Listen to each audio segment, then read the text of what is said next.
Sorry.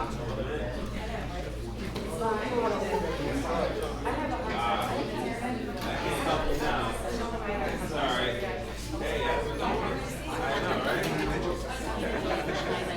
Really? Where are you going? Ah, It's good to see you. Great. Of course we're sitting together, right? I've heard nothing but great things about your investment and everything. So it's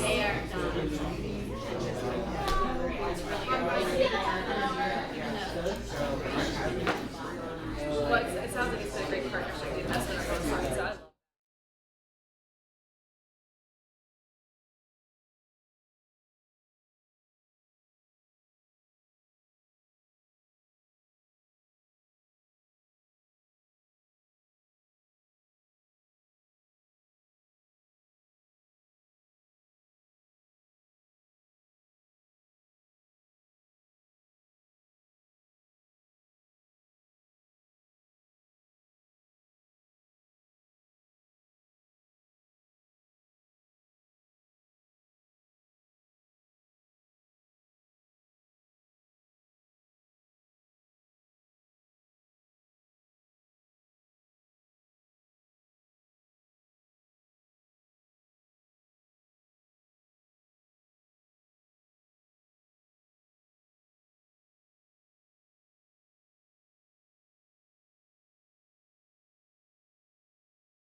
All right. All right, good morning, everybody.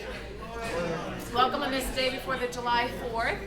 We have a pretty, as usual, packed agenda. So we're going to start with a guest speaker. So Jim Atwood, I'll let Nathan introduce him. But before we do that, I wanted to mention, you'll see this Project STIR flyer. We are still accepting registrations for this, and this is an opportunity, a free opportunity for people living in Hamilton County to do a 3-day advocacy workshop. It's pretty incredible. People can also stay overnight in a hotel at no expense with their ally, and that's the person that would be accompanying them. So if that makes you think of anybody that is working on finding their voice, and we want to learn from this really great program, registration is still open. So we have about 5 slots available. So let us know, let me know if they're interested. And without further ado, I'll let you do intro. All right. Thank you, Dawn. I don't know if I need this, but I'm glad to see so many people here this morning. It's awesome on July 3rd as we get ready to celebrate our nation. And so it's my pleasure to introduce Jim Atwater. I asked if he could come and speak here today. Not so much about kind of the business work that he's doing in Cincinnati and working with businesses and trying to get people with disabilities jobs and get them to employers in more streamlined ways, but also because I know that a lot of you are residential providers and you're looking for ways to help integrate folks into the general community, into businesses. And Jim is going to talk today about a business solution that goes further than employment. And as Jim says, and he's going to talk about what he does and the work he does, you know, if we're looking at employment as the first step, we're behind. So I think that's exactly right, because all the work that you're doing, we have to be out there, and Jim's doing a lot of work around the country in different states, and he's in Cincinnati. He's working with the Reds, and excited that you get to hear his presentation. So without further ado, it's Jim Atwater, and he's with In Return Strategies. Thank you, Nathan. So thank you very much for having me here today, and I'm really surprised everybody's here on July 3rd, right before the 4th. I know most people are probably gone at the lake or something. But so I'm from Cincinnati. I grew up in Terrace Park, and I absolutely love the city. I moved to Kansas City. I got married there. I'm stuck there. I can't get back, and that's just the way it is. So, but anyways, I still have a lot of friends here, and I'm really excited about what's going on because I've been working at this for a while, meeting with the state, providers all across the country, businesses all across the country, trying to figure out exactly how to solve this huge problem. And this is a huge problem. It's bigger than anybody. So how are we going to do it? And this really, the first thing that we have to do is think about the exact problem that we're trying to solve, because it's a business problem, first and foremost. People with disabilities are not employed because business processes are broken. And that's what we're working to teach businesses, is that their processes are broken. So we want to be able to redefine what inclusion is, okay? So it's not just about people being there. We want to make sure, and this is our definition, is every opportunity reaches every person, and every person can be a contributing member to your company's success. That last part is what we want businesses to understand, that it's not about hiring somebody because of what they are or what they can't do. So the other question that comes around is, how are we going to do that, right? So we want to make sure, first of all, businesses understand that the problem is not about hiring people with disabilities. I'm not in business to hire people because they're disabled. Why would I want to solve that problem? Okay? So we want to make sure that they understand that it's their problem. They can't get to a very valuable workforce because they have a problem. Okay? So a good example of this is I introduced Apple back in Kansas City to an individual with a visual impairment. And, you know, of course, they're all kind of, what is going on here? You know, I'm nervous about it. So we really don't want them to start with employment as why they're doing this. Okay, these are the facts, is that every business, thousands of businesses, only 4% are actually engaging these people material to their revenue. So it just backs up the fact they're not treating them like people. So we want to solve that problem. So again, back to the Apple story is, what is your problem? Their problem is that they can't get people from underserved populations into their store. They don't know how to connect to them. They don't know how to build the community that you guys have. So every retail manager for Apple, 500 of them, went back to the corporate office and did 2 weeks of awareness training on disabilities, and it's useless, right? How are they going to come back and apply it in real life? So they're not going to know where to start, and there's hundreds of places to start. So if inclusion starts in employment, where I'm doing something basically because of what that person can't do, it's always going to fail. It's a cycle we're trying to break by solving the business problem. So our goal, our metric of success has nothing to do with candidates, jobs, yet. Okay, we care about how many interactions we create for the business to engage people as people. We care about how big the audience is so that they can start to see in reality what this population looks like so they can actually build a business plan around doing something about it, okay? So we want them to change and solve their problem. So Apple now, in 6 short months, has already increased their store traffic by 600%. What they started with in the blind community, just because of how it started, has now gone into developmental disabilities and so forth, and they can't wait to get those other groups in, okay? We're making them successful around their business goal, and because of how we facilitate the conversation, they are able to integrate their Swift programming language with the Kansas School for the Blind STEM program that was over here in isolation. And now these kids are getting out over here, starting to interact. Everybody is getting excited. It's starting to integrate for mutually beneficial goals. And now they've grown to other special education and other school districts. Now they have an audience of 4,000 people where they have none. We're starting to create, and now they're going to start trying to hire people because they want people in the store that they're comfortable with now and the people that they're trying to attract. So this happens very fast when these interactions start happening. So again, I can't stress this enough. We want to make sure we're solving the right problem. It's our job to help the business solve their problem. So what they need in a solution is it's got to be scalable, it's got to be repeatable, and it's got to be sustainable, right? The foundation community dollars only go so far. 5,000 here, 10,000 here, what does it add up to?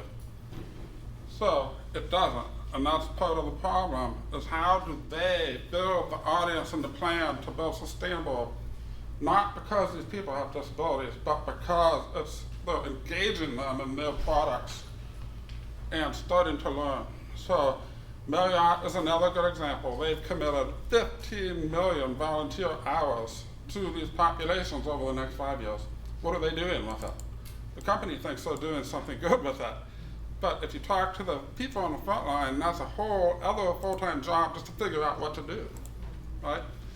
So in Kansas City at the Marriott, they're starting to set up training programs and engaging providers in the training in the hotel so that they can bring people in and start training them on a weekly basis to actually do something, without the provider having to guess and try to do it there in isolation with the interaction and then push them out.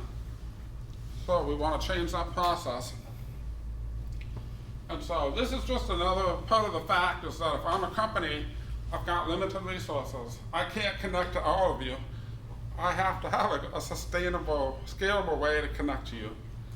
And so if I might have one relationship with a couple of groups, but that's all I'm gonna do, and everybody else loses that, right?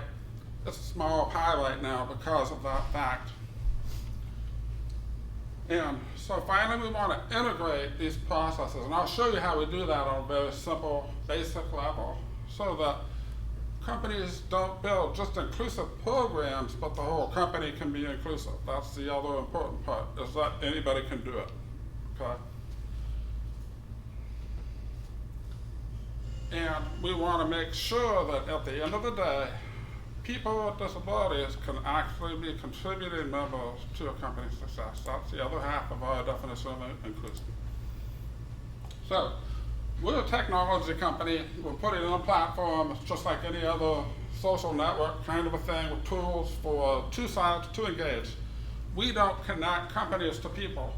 We connect companies and access providers, a network of access providers who can collaborate and help work to solve these large problems that the companies have. They're not trying to hire one person at a time. They have to fill 200 jobs. They have to fill, you know, if some people don't have transportation, how do we solve that problem? How do we solve the business problem so that these people can work? So, Appley.org, this is our nonprofit that enables us to provide no-cost platform solutions to providers.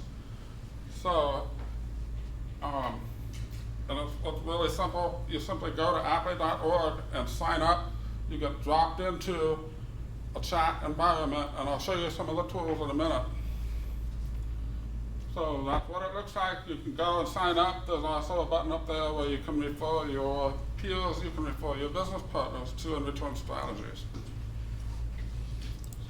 So In-Return Strategies is the for-profit. This is our business interface inside of the platform.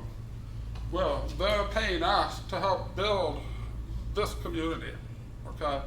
So it's very important for them because if I'm the corporate social responsibility leader at UPS, I've got the sales team and the HR team asking me, do you have connections in the social sector that I can connect with? Well, they don't, because they can't.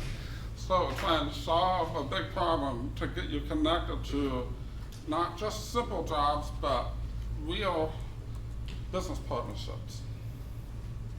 And that's what that looks like for them. So it's just two different sides of the same thing. And so our immediate goal in Cincinnati, Nathan mentioned the Reds, okay? Phil Castellini and the Reds are great community partners, right?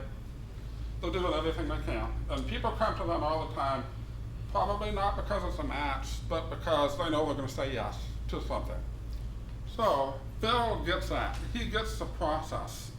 He wants to improve the process so he can take the process and invite other business leaders to get involved in Cincinnati. And so we are focusing first on game day hiring and events. And so we don't need to fill all the jobs, we just need to work together to fill a few to show the process works so that we can sell the process to other business owners so Phil can help facilitate that.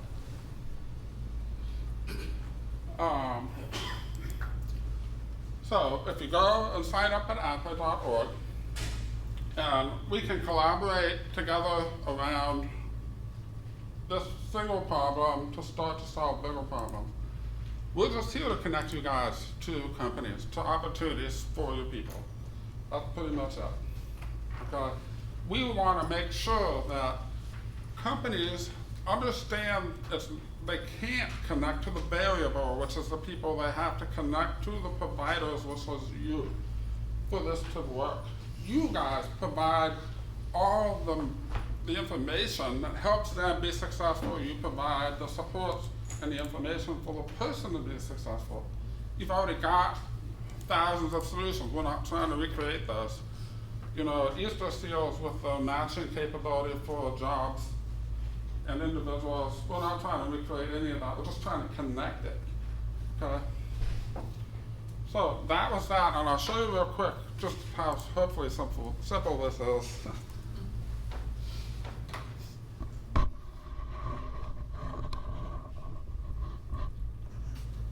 So here's when you sign up, you get dropped into this chat interface. Why do we have a chat interface? Because emails, phone calls, we can't scale that. We've got to be able to capture everything so that every Apple store can do it, what this one just did. And it's also a way to collaborate continually. It doesn't take any extra time really. You just have it open and answer it as your day goes along or your week goes along. And this is how we have all these conversations between Apple and the schools and everything. They're all doing it. So as soon as everybody kind of starts to adopt it, it just takes off. It's easy. It's not a lot of extra work, and that's our goal, is that the companies don't have to do anything. We take the jobs, all the jobs off of Indeed every day and dump them into this job search tool so that you can see them and engage in them.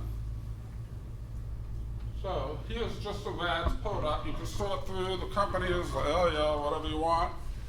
And as we grow the companies and the jobs, then you simply are able to see it and produce all these things. Like here's the difference. This is the process, how we integrate. So if somebody applies for a job, they're never going to make it through the phone screen. They're never going to make it through, whatever. And the companies never see it, right? They don't even know it's happening.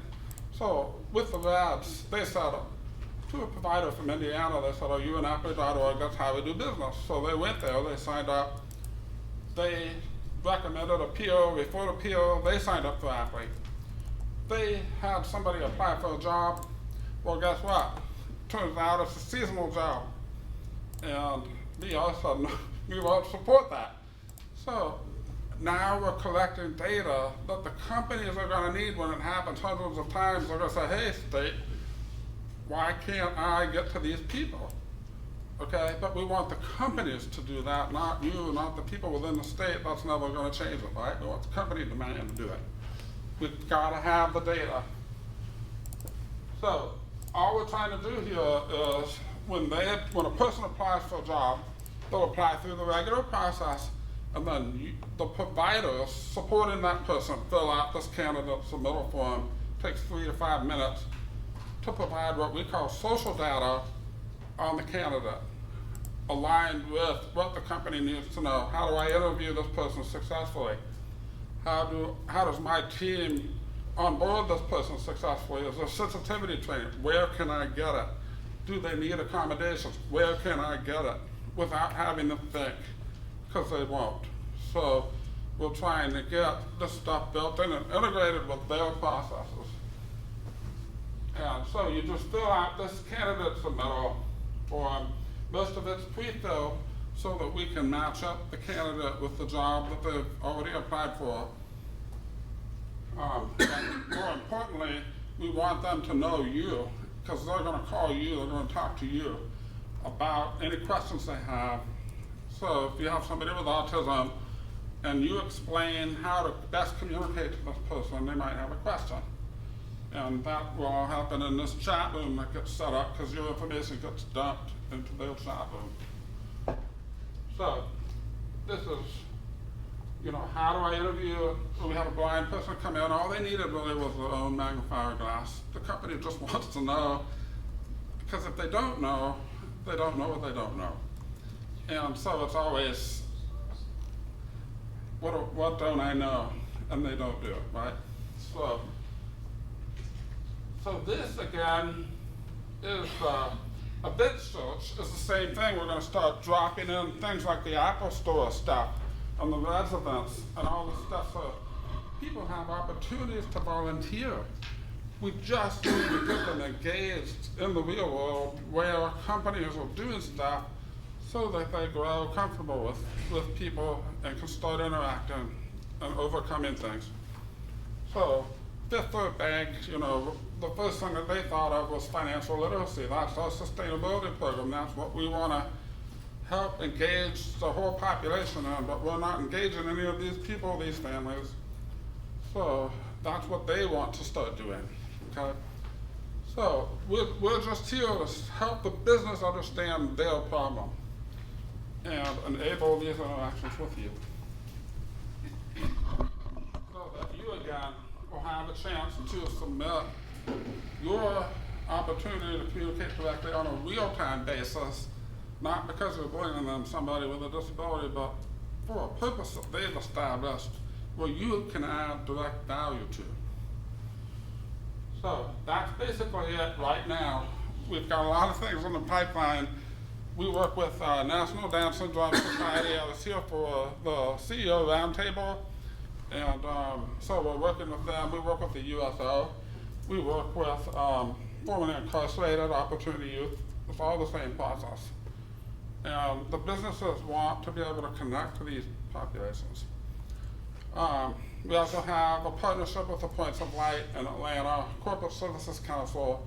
So we're starting to work with UPS, Target, these other companies, and they want to be able to do this in the same consistent solution in every market they have. They can't do that right now.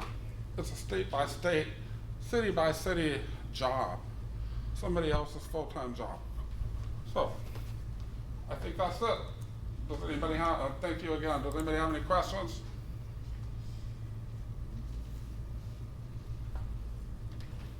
Like when you sign up to register, does it cost anything to join? No, it's free. It's no cost. That's our nonprofit. This is how we have gotten community software licenses. The whole point is that, you know, agencies, a lot of them are very small, and think about it, you're spending money already that you're getting through tax dollars or charity anyway.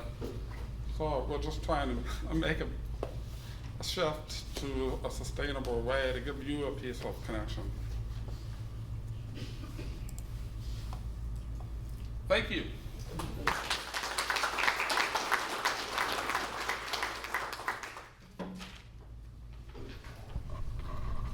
Well, thank you so much, Jim. That's really, that was, that was like, Mic drop. you're fine. No, it's great to hear some innovative solutions because we all struggle with that same thing. So thanks for starting that and sharing that with us. So Jamie, I think you're up next. Sure. Yeah. Hi, everybody. Well, you know how, if you know me, you know that, am I too close to that thing? All right. Hey, Facebook, whoever you are. If you know me, I'm real concerned about all of us that in provider world and county board world, we're taking care of ourselves, our mental health, so we're giving the best services. So I have some really tragic news to tell you from yesterday, that in Kentucky, the Jim Beam warehouse burnt down and 800,000 gallons of bourbon burned down. So on that note, we need to look for other options to keep us going. All right, so all seriousness, got a couple updates for you. Who's affected by MRC? All right, anybody who has a DRA site, who bills on a DRA is affected by MRC. So MRC, who went to the MRC trainings around the state? Awesome. All right, so there were Who hasn't been to one? Who hasn't been to one? Who hasn't been to one and uses a DRA or MRC site? Oh my gosh, you're calling. Either through Jen's training or the state training. Oh, all right. So the state did 6 trainings around the state. They got progressively better. I got updated on each one, and by the end, they had a big crowd. At first, it was county boards, personnel more than providers. By the end, it was more providers than county boards. But there are a lot of people that did not show up, who do have DRA sites and have no clue that the rule right now is to go into MRC. So we're doing a taping, I think, in a couple weeks of the training, which will be available to everybody. So I want you to know that. Jen, you had some Anything things. else you want to say about MRC? No. That training would be on the Hamilton County website. Once it's out by the department, yeah. Oh. Not ours. Yeah. We'll put a link on the provider site. Yeah. Though. It's meant for everybody, so it should be open. Okay, I got yelled at by Ryan if I don't come up here. So, okay, related to MRC, I just wanted to let you guys know that we've run into a problem that's occurring in other parts of the state that we are not seeing yet. But if you run into any billing issues in an MRC site, please notify Nancy Bistry with details and screenshots if possible. I don't know why we're not experiencing the problem. We've been working closely with OV, and none of our other providers have reported the problem. But based on how we're working, we should be having the problem. So I don't really want to try to fix something that's not broken, but it doesn't make any sense, and the state can't figure out why we're also not having the problem. So if you get an error message when you're billing an MRC, please take a screenshot of it and notify Nancy. If you can send her that screenshot, that'd be really helpful. Other than that, MRC, we are moving along. We probably have the most sites, I think, still in the state moved over. Yep. Overall, we're not experiencing any major problems. Most of you have come, I think everybody in this room has come to our trainings. I'm trying to reach out to those who haven't. Of course, they're the ones who aren't here. Maybe they're watching online, I'm hoping. If you haven't come to one of our trainings, get in touch with Nancy. We'll set another one up here probably closer to the fall. But we want to work with you and make sure that you're comfortable in the new system. But overall, it's going very well. The one key takeaway that we've had and that our providers have shared with us that I want to make sure I repeat today is that if you are able to manage cash flow and wait to the end of a month to bill, it's much simpler. If you're not able to do that, understandable, it's very hard for small organizations in particular, but if you are, it just makes things much simpler for you. And if you want more detail on that, I'm happy to sit down with you and talk more about that. I'll be around afterward today as well for that. Other than that, we're really... Yeah, the only thing I would say that's different about the MRC approach versus other rollouts of big system change is that we have a advisory group to the department, which Jen's on, which I'm on, which a number of providers and county boards are on. It's small, but it's big enough.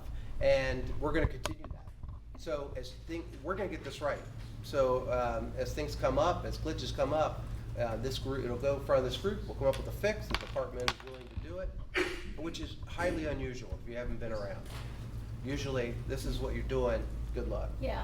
The only other thing, and I said this last time we were here together, but as a reminder, if you are operating any sites where there are two people, be very well aware that if one ends up getting in a situation where we had to move them out of the site, so they go to an ICF, a nursing facility, or their waiver goes suspended more than 90 days, you then become EVV applicable. So make sure that you are ready for that because you have 3 days, not our rule, to get EVV in place, which 2? Oh, I'm sorry, 2 days, that's even better. We're working on getting feedback to the Ohio Department of Medicaid if that's not reasonable, but it's out of our control. We'll do our best to help you, but the best thing I can tell you is plan ahead and make sure that you're ready to jump in with EVV if you need to, if that occurs. So if you have any of those two-person sites, that's something you need to keep in your mind going forward. So it's just a two-person site. Yeah, because That's even, that's where you're vulnerable. anytime you, when EVV applies is when you're billing HPC in the 15-minute unit. Anytime you're in the ADL, so you're in an old DRA site or a new MRC site and you're billing an ADL code, you're okay. As soon as you go to any of those HPC 15-minute codes, then you're EVV applicable. Okay? So I think that's all I had on that. Cool, thank you. All right, I have 2 more updates. Certification rule. So the certification rule, which affects all of us, by the way, is open. They open rules occasionally to add, change language in the rules, and it's usually a short period of time. Certification rule is open right now. There is a mass amount of providers, county boards, families, individuals with disabilities on the state committee that's providing them information. One of the, so I'm just going to tell you what's come out of it that they've agreed to so far that affects all of us. The one big thing that they've agreed to, it's not in effect yet, but it's looking good that this will go through, these 2 things. One is that they're going to waive the GED requirement for DSPs. They got total agreement from everyone in that room, and what that would mean is that we could hire someone without a GED to provide direct care services. However, the one glitch is if you're under nursing, especially delegated nursing, I think it's all nursing, is that you have to have a GED to pass medication. So play this out in your mind. You could hire someone to provide direct care services, but without a GED, but they could not pass meds. You can imagine, management-wise, you'd have to adapt to make that work. But it's one way of helping with the unprecedented direct care crisis. It's a risk as an employer, and you have to understand what those risks are. Here's even riskier. Now they're even talking about allowing people 16 years old or 60 or older to be DSPs, with the caveat they can't pass medication, they can't drive, and they can't perform some intimate task of a DSP. Well, that's, you know, that just limits a lot of things, but that's going to be in the rule too.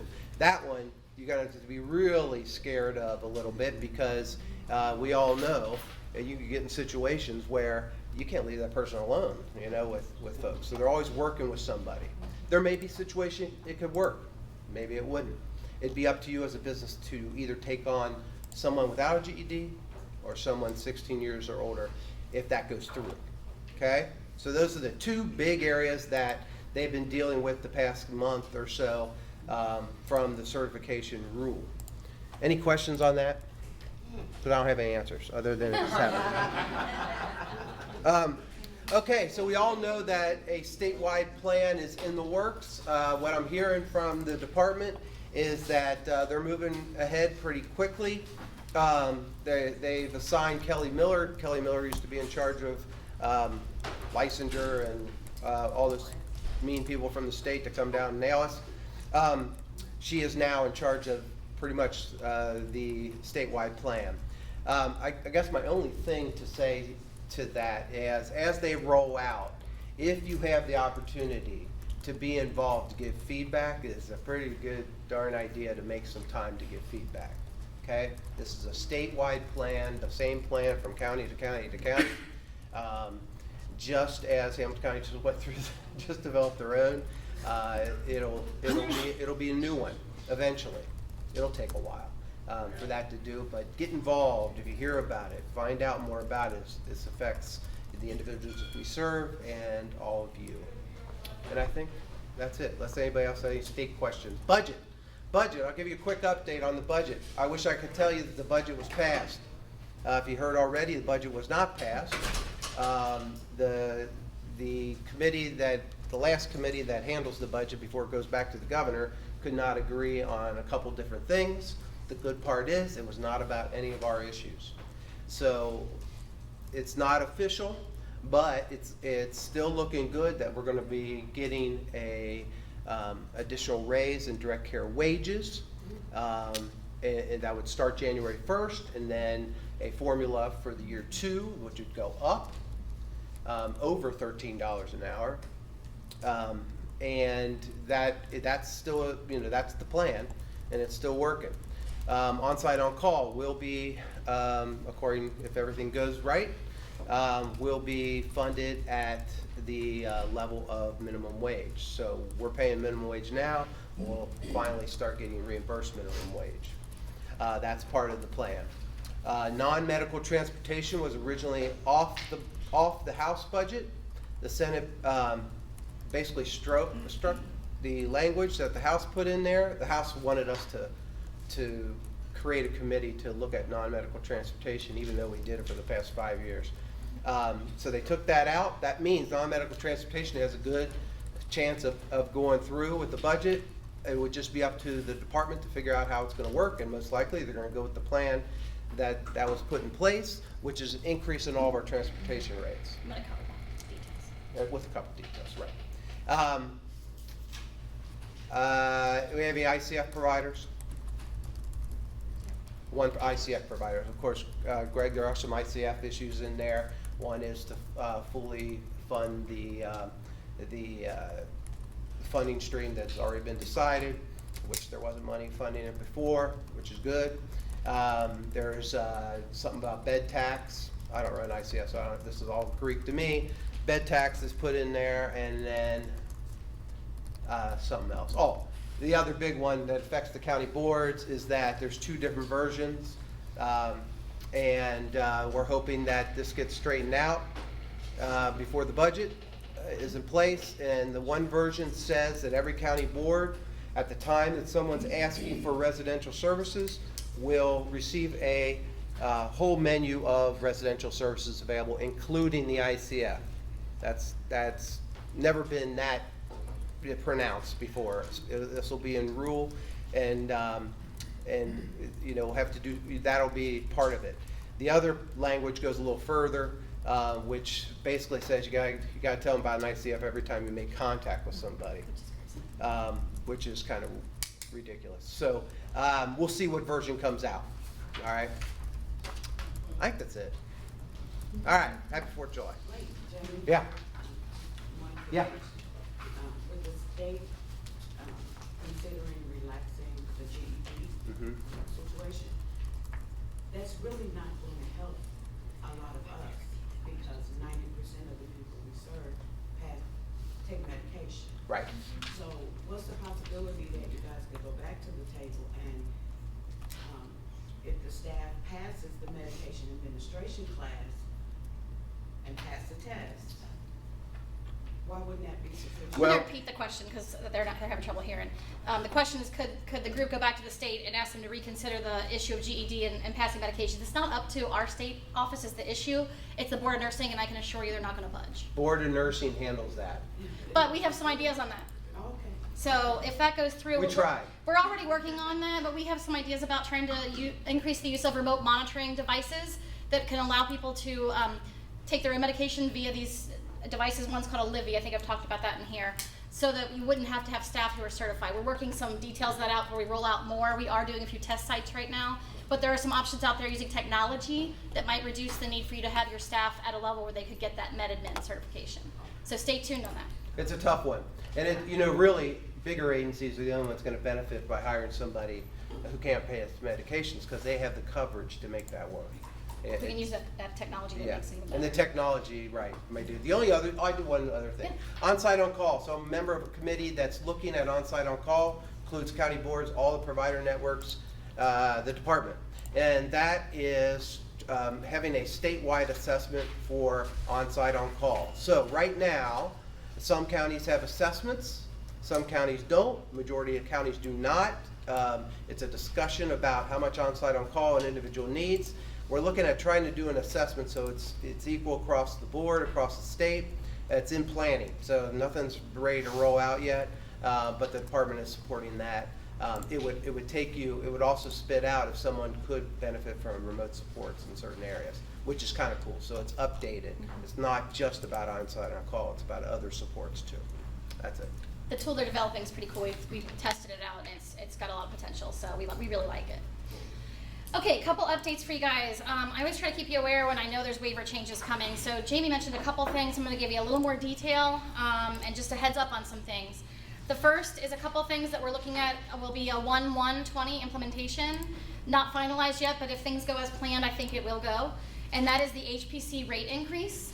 It's roughly a 5% increase on the wage component of the HPC rate. So it's not the full rate. But if you take 5% of the portion that's the DSP wage. That's one of two wage increases that are planned. One is for 1/1/20, one is for 1/1/21. With that, there's also the on-site on-call increase in the wage to bring up to minimum wage that Jamie mentioned. That's also looking like a 1/1/20 implementation. When you talk about HPC rate changes, if you do a lot in this business, you should already start thinking, what about DDPs? What about level 1 budget, self-budget caps? Well, the goal is not to have people decrease their amount of services. So they're looking at right now, what do we need to change the DDP ranges to? What do we need to increase the level 1 cap to? And then the self cap. So that's all in the works. We've asked, and the department has agreed to have all these changes in the system by 10/1/19 for us to do the work from 10/1 to get ready for a 1/1 implementation. If you were around the last time we had a wage increase, they got it done on 12/15 for a 1/1 implementation when every one of my staff was on vacation. So we did not get them all done by 1/1, and that was not good for any of us. So our goal is to get them all done for you and be ready to go by 1/1. If they do a 10/1, we'll be fine with that, not a problem. Because remember, when there's a wage increase, we have to go in and manually touch everybody's pause. That's a lot of pause in a big county. Okay, so that's it on the HPC rate. I wanted to give a little more detail on what we think is going to come with non-medical transportation. I've been on that work group. It feels like forever. I think it's been 3 or 4 years now, maybe 5, I don't know. There was a broader proposal that went forth, and that's sort of been not supported. It's kind of been kicked back. So what we're looking at now, a couple of things. I think they'll all be good changes overall. I think people will be happy with these changes. the biggest change, I think, from your perspective, how many are day service providers? And how many of you are taking people out during the day but eating that transportation cost because there's not a great way to bill it right now? Okay, so we've heard that and we recognize that. So we, along with Opera and some other providers and the County Board Association, worked with the department to come up with a proposal that will allow you to continue to bill that person during the service, for the service during the day, and then you could also bill the mileage. So what would happen is, it would be much like HPC mileage work. So you'd be billing the service, the day service, and if you were going out to do the community integration work that you're being told you have to do, right? And it's important and we want to do. But you would also then be able to bill the mileage. So you're getting compensated for both the service and the mileage. Likewise, the NMT mileage rate will be changed because right now it's set up so that you're only billing that, not the service at the same time. It'll be aligned with the HPC mileage rate, and I think they're both going to be increased. So they'll be the same, which makes a lot of sense, and there'll be an increase. I don't know what the amount is yet. The other thing is how we capture that in the person's NMT budget. Those budgets are going to be increased, and it looks like the amount's going to be the equivalent to 1,000 or 1,200 miles per month. I can't remember if it was 1,000 or 1,200. Do you remember? I don't. Did you happen to hear, Melissa, at your work group? No, I did not. So the idea is, remember that we have the per trip rate, which is the beginning of the day and the end of the day. It's how it was set up, right? And now we got this, we need to get out in the community for the middle of the day. So the idea is to keep the per trip budget for the beginning and end of the day to get to and from wherever they're going, a hub, the community, wherever. And then to add a budget for that during the day transportation that helps them get out in the community. So I just can't remember if it was 1,000 or 1,200 miles, but that the amount of that by the mileage rate will be added to the budget, the NMT budget. So the idea being that people can get to and from where they need to be each day and also be able to get out in the community, okay?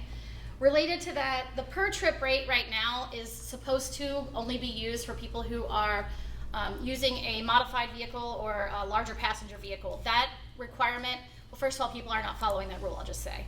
And that requirement's going to go away. So in the future, hopefully a 1/1 change, but it might not be till July of next year. You'll be able to bill a per trip rate no matter what vehicle the person's in. So if the person only needs a small car and you're able to do that, that's great. Do that, you can still bill that per trip rate the beginning and end of the day. Then you'll also have the budget available for the middle of the day mileage. There's also going to be, excuse me, an add-on coming that would be applied to the per mile rate when a person requires the use of a wheelchair-equipped vehicle, okay? So to help with those higher-end cost trips. But right now it's only being applied to the per mile rate, which is an issue we have with it. I don't know if that's going to change because it obviously costs you more per trip or per mile if you're having to use one of those vehicles. Right now the proposed plan is only going to affect the per mile rate for the add-on. I think that's it. Jen, did you say HPC rate is for My understanding is they are going to increase both the HPC mileage rate and then bring the NMT mile rate in line with it. Right. Questions about NMT? Just want to give you a heads up. That's a little ways out. We'll talk more about it, but just keep on your radar. One little thing, this is not a new change, just a plea for your help. The behavior rate add-on is a real problem for us. It gets missed sometimes despite our best efforts. And part of that reason is there's no flag in the system to remind us each year, hey, this person had a rate add-on last year, do it again. And so sometimes it just gets missed due to human error. So my plea to you is if you're involved in a team, you're serving someone who has that rate add-on, remind the team, especially if there's a CPT meeting, remind them right then and there to reauthorize the behavior rate add-on. That would be a huge help to us. Because if we don't get it, then we have to go and plea and beg, and I really dislike doing that to get the department to authorize it back to the right date. But we want you to be able to get paid the right rate. So if you could help us, that would be great. Patient liability. First of all, I just want to remind people what patient liability is, and we're doing some additional education of our own staff because I think people kind of forget about it sometimes. Patient liability is for people who are over the resource limit or over the income limit. And basically, it's kind of like your deductible on your own health insurance, essentially. Each month, it's an amount that the person is supposed to be paying toward their cost of care. And the way it works is the provider agency who has the most services affiliated with that person, typically it's the residential provider, is informed via a very strange process where the state sends us a list, and we then are supposed to tell providers, hey, Dawn has a patient liability of $100, make sure you deduct it from your billing. So if you're notified by us that somebody you serve has a patient liability, you have to deduct that from your billing and then collect that from the individual, okay? Some providers choose not to collect it from the individual because it's not worth their effort. By rule, that is what you're supposed to do. Regardless, what you have to do is deduct it from your billing. That's not optional. Whether or not you collect it from the person is up to you. The reason I want to bring it up is we're having a lot of trouble with it. For one thing, you've heard me talking here before, the JFS IT system, we went from CRISI to Ohio Benefits is the name of their system. Obviously, it's very flawed. We've talked about this before. That's not new news. There's apparently, and without seeing it, I'm only describing what I can to you. There's apparently 2 places where patient liability amounts need to be updated when there's changes made. And unfortunately, what's happening often is that only one screen's being changed, not the other. And the one that's not being changed at times is the one that leads to MITS. And MITS is where we find out what the patient liability is. So what we're seeing happening is providers or families are getting a letter saying, Dawn's patient liability is now $115. And that screen's not updated, therefore the report we get is still saying $100, or vice versa. Often it's gone down. Regardless, it needs to get fixed. So what you need to do if that occurs, you're required to continue to deduct the amount that's in that report until it gets changed. So if you know there's an error, notify us immediately. The best place to notify is Antonio Akins or in our benefits reps if you work with any of them directly. Please don't put it through the SSA because that's really not something they deal with. If you could please go through the benefits department, that'd be more helpful. So Antonio Akins, when we send out minutes, I can send his email. I have Karen put it in there. And what we can then do is work with the right people down at JFS on our designated team to find out what's the correct amount should be what's on the letter. Now I will say we also have had a couple cases where it was calculated wrong. So if you think it's wrong, tell us that too, and we'll have them recheck it. But it's becoming kind of a critical issue. And to give you an idea of scale, we get roughly 50 a month or so that we have to send out, and a good percentage of them have been wrong. So if you're involved with any patient liability issues, take a close look at them. If you're also the payee or the authorized rep or you get their mail, make sure you're on the lookout for those letters. Hang on to them if you get them. Okay? Any questions about patient liability? Yeah, I have a question. So, and this might be a unique situation for us, so we can talk after. We always have those. We, yeah, I know. So we're a payee for an individual. It's the only service they receive. They have a waiver. Their patient liability is higher than what we would bill. So if we were to charge them, we would never bill a waiver, and then it would put it in jeopardy, I think, because it's the only service they receive. Let's talk after. Is this Okay. level 1 person? I believe so. Do they work? Yes. Thank you for bringing that up. We will talk after. Okay. If a person is working, collecting money, they should apply for MBIWD, which we can help with, and they should not have a patient liability. Okay. That's probably an error. And they often do not catch that down at JFS. There's too many pieces, right?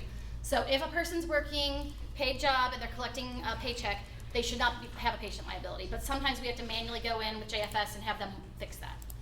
That should be the fix on that person. Okay. Thanks for bringing that up. I should have mentioned that and forgot. Any other patient liability questions you can think of? Okay, I have one more thing that's, I think, really good news, but I wanted to share it with you. And I'm leaving up here in a stack on the front table a handout if you want to grab one on your way out if you're interested. I want to let you know that we are starting a new program. Well, it's kind of an expansion of an old program. How many of you heard of our autism respite program that we offer through the county? One, okay. That's okay. Popular. Very popular. I won't bore you with how that started, but it was a very successful program in that it was for families of individuals who do not have a waiver, so they're not getting a lot of paid services, but who need a break. The caregivers need a break, right? So they need somewhere for the person to go, be safe, and give the caregiver a break. Very successful. It runs through our COG, and our COG issues vouchers. So once we say someone's eligible, we send paperwork to them. They help get the caregivers selected provider enrolled, and then we give out vouchers. The COG sends vouchers. It's been very successful, but it was limited to those who had an autism diagnosis. No one could quite figure out why it was still that way. So we've been hearing a lot from families about the need for respite, both for family members of adults and kids that live at home with families with adults at home also. So what we're doing is taking what was working really well with autism respite and making it available to everyone that we serve who's eligible, who does not have a waiver, who lives at home with family, whether it's an adult or a child. So this is effective now, just went effective in July. And the reason I want you all to know about it is I don't want you to think it's taking away from the respite you may be contracted to do with us. That, we looked at all of our authorizations, and it's about 90% emergency respite. So if you are an agency that does respite under contract with us, almost all of that is emergency, meaning Karen's losing her caregiver for some reason, there's an emergency, we need a short-term place for her to go, or we're waiting for her to get an emergency waiver started, okay? That's not changing. That's not what we're talking about. We are talking about locally funded planned respite. So planned situations to give caregivers a break. Our goal is to prevent emergencies, okay, to prevent crises from happening. And so what we're doing is taking the concepts of the COG and making it available, of the autism program to the COG, and making it available for everyone, okay? What you might find is you might have people approaching you as a provider asking you if you'll take these vouchers. That's entirely up to you, but I wanted you to know they're out there and they're legitimate. I know Envision, or is anybody from Envision here? I know they already take them, so they're familiar, but as far as other agencies, I don't think anyone else is currently taking those. But they are legitimate. If you have any question or you're not sure, if you want to make sure they're really enrolled, you can contact the SSA, or you can contact our COG, that's fine, and find out that they're valid. What happens is it's $1,200 per person per year. For this year, it'll be $600 because we're starting at mid-year, July to the end of the year, $600. The family picks the provider. They can pick a certified provider, which is why I'm sharing this with you, or they can pick a family member, a friend, a neighbor, whoever they want. They are responsible for training their provider. They also control the amounts of the rate. So if they make a deal that they're gonna pay someone $50 a day, $10 an hour, whatever they decide, it's really up to them. And they will tell the COG what denomination they want their vouchers in, okay? The vouchers get sent to the family gives them to the provider, they both sign off, gets returned to the COG, and they issue the payment to the provider. The provider does get a W-9, it is all legitimate, they do all the paperwork that's required for this, okay? What else did I not tell you? The only people they cannot use someone who lives with the family. So, you know, you can't pay yourself to be the provider, you can't pay stepmom to be the provider, you can't do that. Can't be on a waiver, must live at home with family. It's not designed to cover routine child care, so this is not something to help people pay for daycare. We don't issue vouchers to daycares, things like that. Again, $1,200 per person per year. It is subject to the availability of funds, so people are saying, oh my God, how much money is this gonna cost us? I don't know. I don't know how people are gonna be interested. I made my best guess, and we put, you know, a pretty decent amount in this program because we really think it's gonna be beneficial. We're hearing a great need for this from families. So we'll reevaluate at the end of this year, determine if we need to add more funds. Our FSSP program works this way, so we tell families you get $500 per year, but we have a set amount, and when that's gone, it's gone. So there's no guarantee of funds. If we run out, we run out. But we have a pretty decent budget for it, and we'll reevaluate if we need to put more in for next year. So I'm sure I'm forgetting things. Questions? Yeah. So you're saying that each person with autism that you keep is allowed $1,200 per year, so you should cut it off Well, and not keep them out? this is available to anyone we serve who's eligible. Doesn't have to be a person with autism anymore. We're getting rid of that. It's just planned respite. And what you should, in terms of limiting your service, if you're chosen as the provider, make sure the family has that amount of vouchers. If they have the vouchers, then you can accept them. Okay? Other questions? Are you finding that people are getting the funding? The funding isn't always the issue. It's especially for people with autism. I've had quite a bit of people that's wanted to use our respite program and they're not appropriate for us. Yeah. Are you finding, because it would be nice to have that information to pass along to people. I've got a few people that are really desperate for respite services for individuals that have autism. Great question. And I'm struggling with finding a place to refer them to. That's a great question. Yeah. So if you couldn't hear the question, and for anyone watching online, Greg's asking, what about, is it not just a matter of having funding to use for a service, but finding appropriate providers? And yes, that's always a struggle.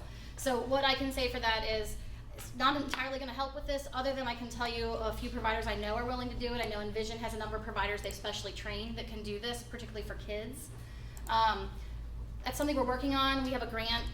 The RISE program is trying to work toward helping develop more providers to be capable of serving some of our more intense individuals, particularly those with autism. But I will leave you all this info, and you're welcome to refer people to it. It tells them to contact their SSA if they have one. If they don't have an SSA, but they're eligible for our services, and there are people in that category, they can contact our I&E department, and their info is on here as well. So they don't have to come to the door and get an SSA. If this is all they need, and a family's doing great, they just need a break every once in a while, and they've been found eligible, they can contact I&E access this program, get their need met. So that's good on my end. Looking at Matt over there. So that's less people rolling over to the SSA side who maybe don't need that full of a service. Other questions? All right, well, hopefully you can help us spread the word about this. I have a couple of other general announcements, but nothing else about this, I will move on. Just an announcement about our staff and just an update. Many of you, or most of you, know Melissa Haas, our SSA director. Wanted to let you all know she's going to be out for an extended time. She underwent triple bypass surgery last week. So she's doing very well, recovering, and we expect her to be back. But I wanted to let you know that in the meanwhile, you can contact, of course, Matt Goodrich, any of our supervisors, myself. If you could keep her in your thoughts, we'd appreciate that. And I was just chatting with Greg, who's been through a similar ordeal, and glad to have Greg back too. So, anything else I'm missing? Thanks for coming. I can't believe everybody's here on July the 3rd. I thought there'd be no one here.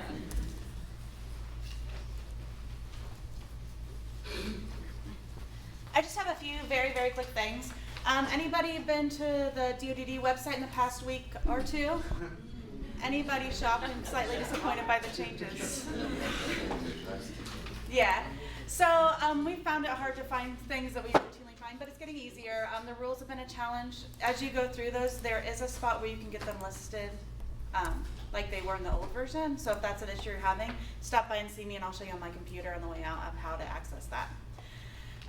What we also found is that a lot of the links that we used were no longer working on our provider site. So Ryan Braun, who's sitting up here and navigating the live stream, helped me update everything on our provider site through HCDDS. So as you're navigating the site, just if you find anything that doesn't seem to be working, please let me know.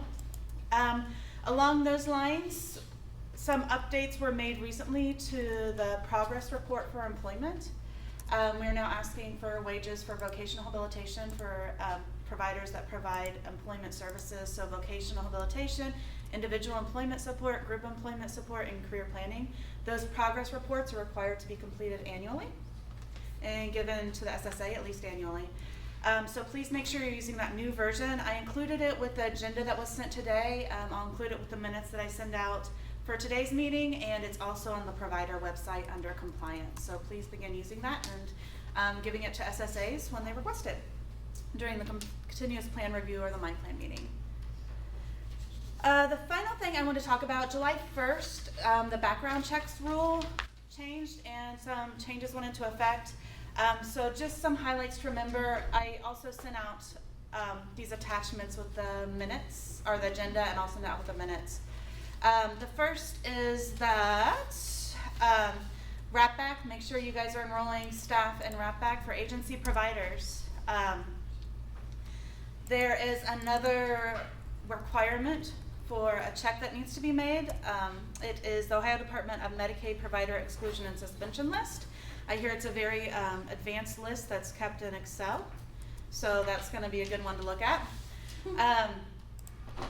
They are saying to document that you've checked that list, that you just need to put the date, time you checked it, and that the staff person wasn't on the list. And as part of the agenda, I did include the guidance from DODD on how to capture that, so you should also receive a copy of that. And then I think that is about it. Those are the major changes to the background check rule. It also clarifies that background checks must be run prior to actually employing a staff member. So that clarification's added, which we know we haven't been consistent on because we all have different interpretations of it the past 5 years. Anything else? And they did the work, as long as they did the fingerprint, until they come back, they have 6 days, they really changed it. No. So the question is that if the background checks, Some of the 6 web checks, they have to be done, of course, before they work. they have to be done prior, and you have 60 days. So I believe it's at that 60-day mark. If you haven't received that back, they can no longer provide direct services. But the RAPBAC actually, the 6 web checks have to be done in the days. Yep. That's all they have to do anyway. Yeah, they just added one. Anything else? All right, that's all I have. So do we have any other announcements or things for the good of all that people would like to add? before we close? Okay, Brandy, will you raise your hand over there real quick? So Brandy, after every session, we always have somebody from the quality team. So if you have a quality question, quality and compliance, Brandy's your gal.